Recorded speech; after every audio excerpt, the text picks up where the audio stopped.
Alright, good afternoon, ladies and gentlemen. This is Mr. Kester again. Today we are back here in Bayelsa, and I want to show you, what I think is the largest snail farm I've constructed in the south and in the southeast. It's actually a farm that's made up of both snails and fish farming. So we'll take you through from the tarpaulins of the fish farm to the concrete pen of the snails and the greenhouses. Then we'll take you to the earthen ponds. So basically what we have here is we have tarpaulin ponds constructed as holding ponds where we bring in the young fishes like the juveniles and we sort them from there into the earthen ponds. So we have uniformity of sizes. Then we have the concrete pens, 322 concrete pens, which is very massive, and also two major greenhouses. So why don't you sit back, relax, and stay tuned as we show you around this facility here in Bayelsa State, precisely in the capital city, Yenegoa. All right, so this is the view of the farm, standing just by the gate. This is the farmhouse for the attendants, the residents, where you have the workers, and this is the view of the entire farm. Like I said, we have snail and fish farm here.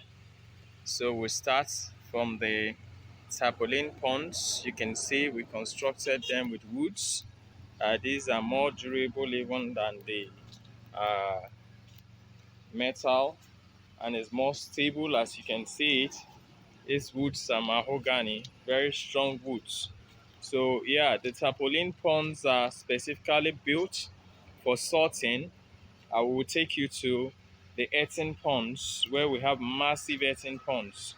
So the tarpaulin pond is actually built where we hold the young fingerlings or juveniles as they may be, and do the sorting. We'll feed them here for at least a month, and from here we'll be sorting the sizes to reduce the attrition rate, which is the mortality rate through cannibalism. So with this method, we can actually make very good use of the fish seedlings, because you have less mortality. You have equal sizes of fishes being moved into particular earthen ponds, so you don't have issues with mortality due to attrition from the fishes. So this is how we've designed the tarpaulin ponds using wood. So you can see the water inlet from here.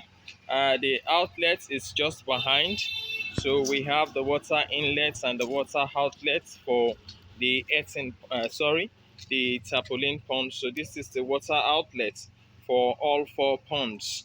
So we'll be introducing the juveniles here, feed them here.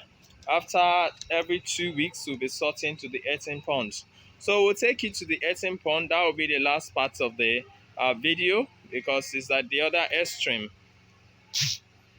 It's at the other extreme of the farm. So yeah, this is a view of the concrete snail pen. We have 322 pens here. We've stocked with 12,500 snails, about 250 pens being used up.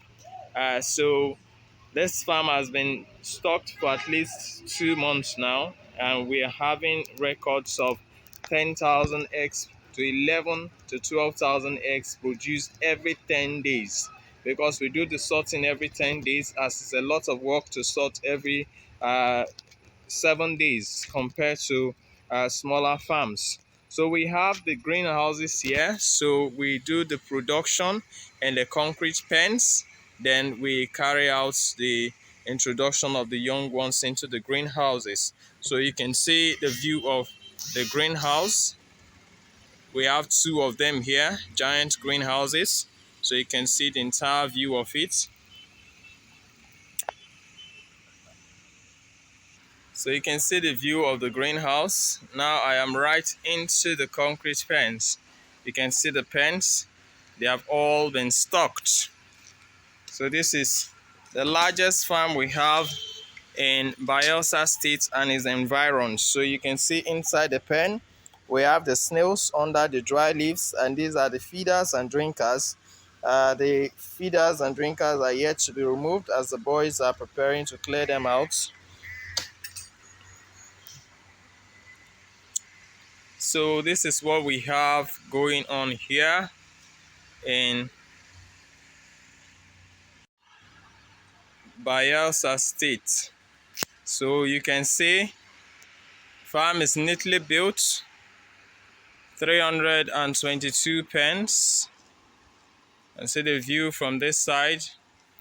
Those are the tarpolin fish ponds that will be used to hold the fingerlings or juveniles for a period of a month before transferring them to the earthen ponds where we don't have to do sorting again. And these are the greenhouses because we have two of them. So yeah, this is huge and massive. So we'll take you now to the earthen ponds. We have actually harvested once from here. We're just about stocking for the second time. In fact, I made a couple of videos from this farm. Probably if you've seen those videos, by the time I give you the back view of it, you would remember. So these are the greenhouses. You have 1 and 2, and that's our water system. You can see there are a lot of tanks up there because a lot of water is needed in the greenhouse and also for the fish ponds. And of course, the residence area of the farm will also require water.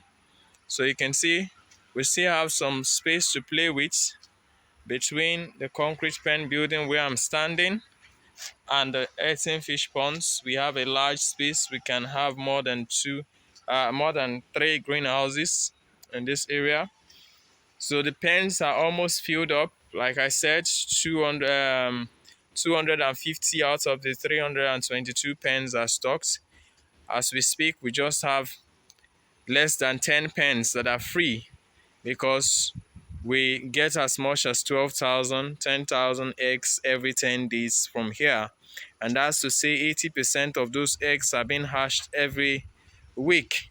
So we're looking at a situation where we'll be dealing with some level of congestion pretty soon.